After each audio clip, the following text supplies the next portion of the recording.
So here are the 3 reasons why I pretty much rewrote the manga 4 times. So the first one is I had no idea what I was doing.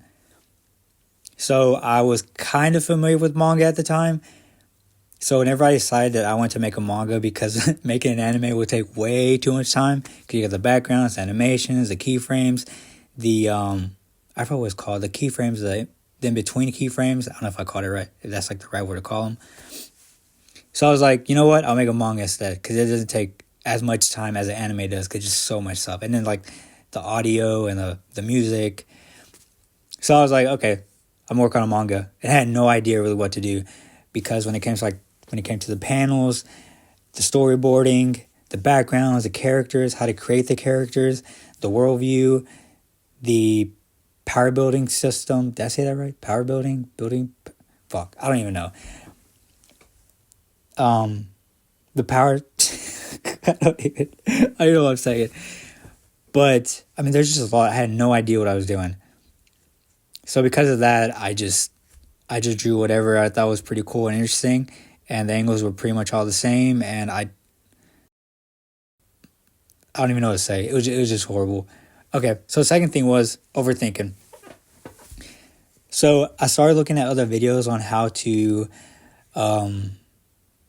I guess I learned more about manga and just like what other people had to say about like other manga that they liked. So it was just like My Hero Academia, Jujutsu Kaisen, Yu Yu Hakusho, Dragon Ball Z, Dragon Ball Super, Chainsaw Man. Did I say Chainsaw Man? I don't know. And I was pretty much just learning what people were saying about their manga, and then I would read it myself, and I started picking up different things on how they create the characters, the shading, the backgrounds. And it just got to the point to where, like, whenever I was working on my manga, I was doing a good job at using these manga as references. But the thing is that I started overthinking, because I was like, what if I did like this person and this person and this person? And I was just pulling from like so many people that I really wasn't trying to create something that I wanted to do. So it's pretty much more of along the lines of, like, what if I do something like Akutami, or the creator of Dragon Ball Z, or Fujimoto.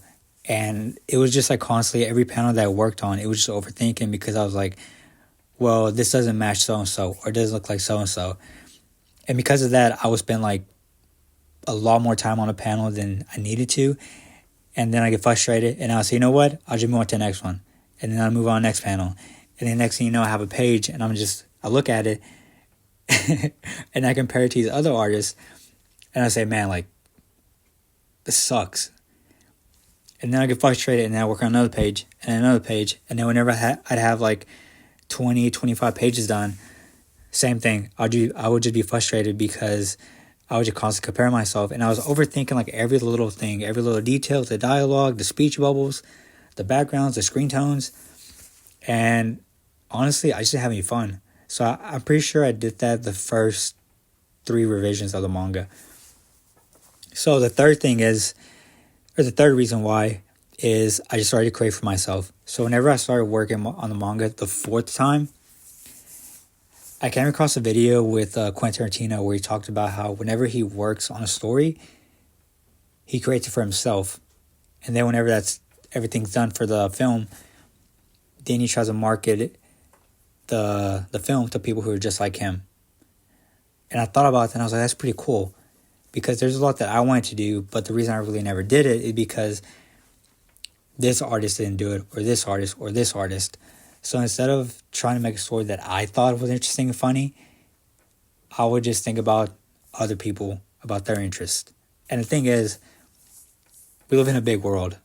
So if you like certain things, I mean, everybody does, but whatever certain things you like, there's most likely going to be people out there who like the same stuff. So that means if you can do what you like and you put it in front of the right people, then they will like it.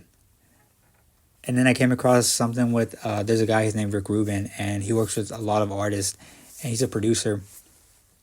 And I think he created Def Jam, and he also worked with Jay-Z and these other people.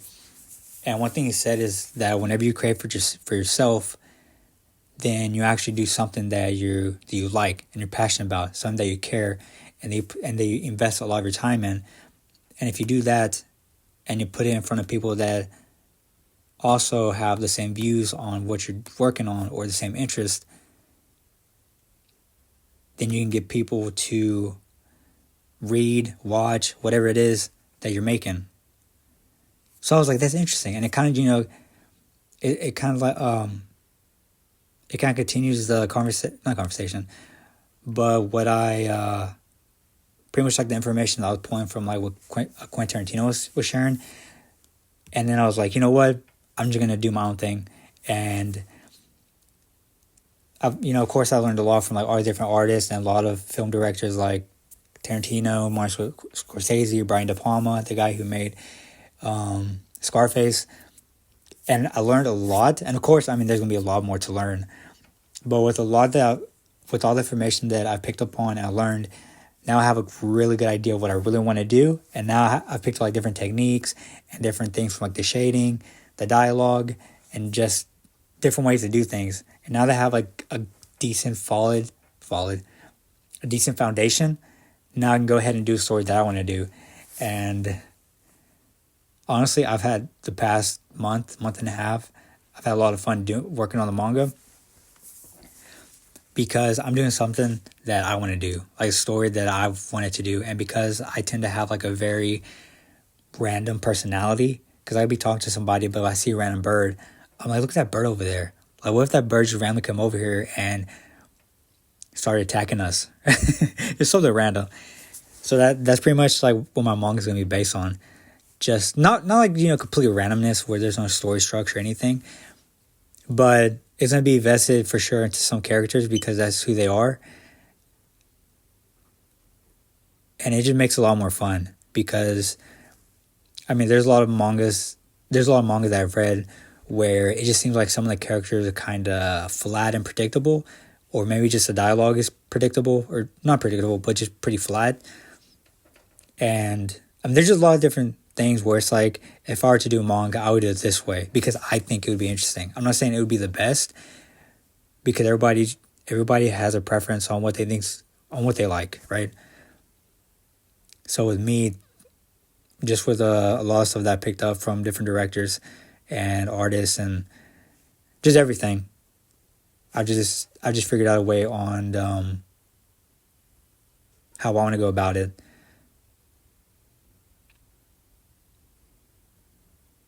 So that's pretty much about it.